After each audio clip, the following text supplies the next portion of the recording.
Bismillahirrahmanirrahim. Alhamdulillah. Allahumma salli ala Sayyidina Muhammad wa ala ali Sayyidina Muhammad. Allahumma salli wa sallim wa barik ala Sayyidina Muhammad wa ala alihi fi kulli lamhatin wa nafasin ala dama wasi'ahu ilmullah. Assalamualaikum warahmatullahi wabarakatuh. Alhamdulillah, bisyukrillah, dengan izin Allah dapat kita sekali lagi untuk sesi perkongsian, slot perkongsian, insya-Allah moga-moga memberi manfaat. Dan sebelum slot ini diteruskan, saya mohon kepada yang masih lagi antum yang masih lagi belum lagi subscribe channel YouTube ini, moga-moga dapat membantu dengan menyokong dengan mensubscribe channel ini. Moga-moga dapat memberi manfaat, khairun nas anfatul linnas, insya-Allah. Jadi slot ini adalah slot berkenaan dengan penyakit ain. Penyakit ain ni yang mana penyakit ini bukanlah baru, penyakit ain. Ada pun penyakit ain ini yang hampir sama dengan penyakit ain, iaitu penyakit hasad. Ain dan hasad, satu penyakit yang sama tapi sedikit berbeza. Ada pun penyakit hasad nanti kita akan bincang di slot yang kemudian nanti, insya-Allah. Jadi penyakit ain ni, tuan-tuan dan puan-puan, insya-Allah antum semua, penyakit yang kalau ikutkan sirah pun dah lama benda ni berlaku, daripada zaman Rasulullah pernah sahabat dah kena penyakit ain. Penyakit ain ni nama berasal daripada perkataan ainun, iaitu mata. Penyakit ain ini adalah penyakit yang agak memang sukar untuk diubati. Penyakit ain ini yang daripada hadis yang sahih daripada Abu Hurairah radhiyallahu anhu, kata Rasulullah, al-ainul haq, iaitu penyakit ain ini benar. Penyakit ain ini benar, dan andai kata ada sesuatu benda yang dapat melangkaui takdir ataupun qada dan qadar Allah, maka itulah penyakit ain. Jadi suatu benda yang agak sukar, yang agak sukar dikesan, agak sukar diubati. InsyaAllah moga-moga perkongsian kali ini dapat memberi sedikit manfaat, sedikit penjelasan kepada antum semua, insyaAllah. Okey, penyakit ain ni, sifatnya penyakit ain ni, dia menyebabkan seseorang tu, individu tu, ada yang sakit, sakit fizikal yang sukar diubati, ataupun ada yang menyebabkan penyakit mental pun ada. Yang ini berdasarkan pengalaman saya lah. Pengalaman saya ada penyakit mental, dan juga ada yang berkenaan dengan ada yang penyakit fizikal. Okey. Dan biasanya penyakit ain ini boleh juga bukan sekadar antara seseorang dengan seseorang.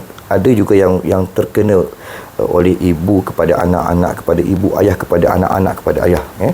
Kerana ia apa? Kerana asal penyakit ain ini adalah yang kerana terlalu takjub, terlalu hasad, terlalu kagum, yang kadang-kadang kita terlepas pandang untuk mengucapkan sesuatu yang sepatutnya, yang sewajarnya, iaitu memuji kehadrat Allah dulu. Subhanallah. Biasa waktu kalau yang mungkin orang yang arif, orang yang tahu, orang yang alim, dia akan sebelum kita puji satu benda itu, sebelum kita memuji satu benda itu, kita akan sebut dengan subhanallah, alhamdulillah, barakallah, tabarakallah, masya-Allah. Tapi kadang mungkin kita terlepas pandang saat kadang kita memuji. Okey, dan ini adalah penyakit ini biasanya dia kadang-kadang ada yang dia akan jadi kudis, satu macam penyakit kudis buta tu. Tapi bila dirawat di ruqyah pun masih sukar untuk disembuhkan lah.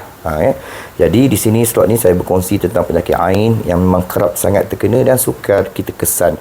Jadi andai kata berlaku kepada ahli keluarga kita, anak-anak kita, okey, cara macam mana nak cara diikhtiar kita? Okey, cara yang paling mudah untuk diikhtiar adalah dengan kita meruqyah anak itu, ruqyah dulu, kemudian amalkan, cuba ikhtiar dengan mandian air wuduk. Sama ahli keluarga lah, terutama mungkin mungkin kalau ada adik-beradiknya, ayah, ibu dan adik-beradiknya.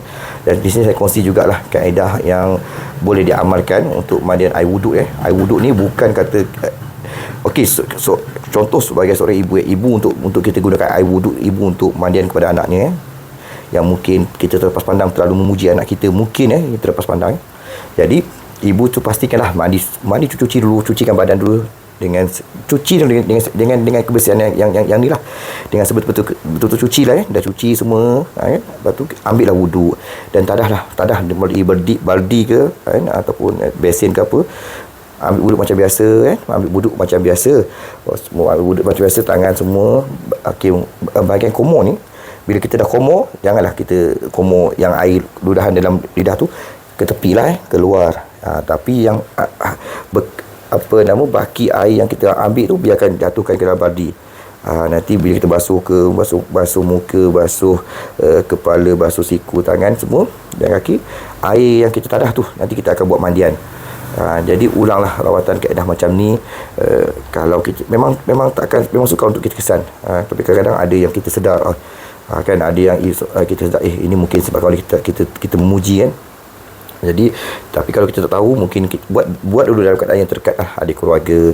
Dan andai kata di kawasan mukim tu di masjid ada air kolah, boleh gunakan air kolah juga, ikhtiar sebab air kolah pun tempat biasa jemaah ambil air wudu. Jadi kita tak tahu kan, mungkin ada ahli jemaah ahli Korea yang mungkin yang disebabkan oleh ada yang disebabkan oleh seseorang, jadi boleh ikhtiarkan dengan air kolah juga kan.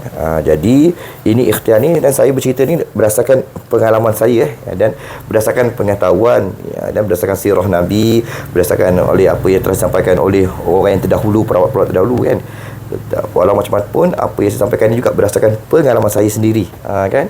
Jadi alhamdulillah, insya-Allah, moga-moga dengan perkongsian kali ini tentang penyakit ain ini yang sukar dikesan dan sukar diubati, moga-moga dapat beri manfaat dan moga-moga dapat memberi satu kebaikan untuk semua, insya-Allah.